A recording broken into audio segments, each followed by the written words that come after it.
নিঃস্ব অবস্থায় কি দোয়া করতে পারেন একজন মানুষ, এই দোয়াটা শিখে নেন, ইনশাআল্লাহ আপনার জীবনের সমস্ত সংকট কেটে যাবে ইনশাআল্লাহ। আমি নিজেও এই দোয়াটা বেশি বেশি করার চেষ্টা করি।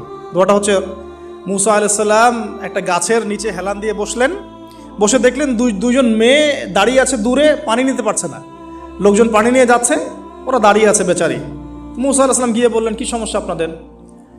এটা নিয়ে আপনারা আবার মেয়েদের সাথে কথা বলার চেষ্টা করেন না, ঠিক আছে? তো মাহারাম গায়রা মাহারাম মেনে চলে। তারা বললেন যে আমাদের বাবা অনেক বৃদ্ধ মানুষ, আমরা পানি নিতে পারি না যতক্ষণ না আমাদের কম পানি নিয়ে চলে যায়।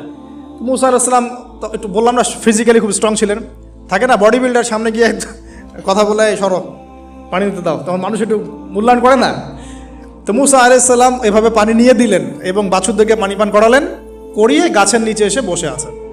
বসে বসে তিনি দোয়া করছেন, এই যে দোয়াটা তিনি দোয়া করছেন, রব্বি, একটা নেক কাজ করলেন, নেক কাজ করলেন না, মানুষের উপকার করলেন, নেক কাজ করে এসে গাছের নিচে বসে দোয়া করছেন, আল্লাহ এখানে তো আমার খাবার পানি বাসস্থান কিছুই নাই, আমি কি করব?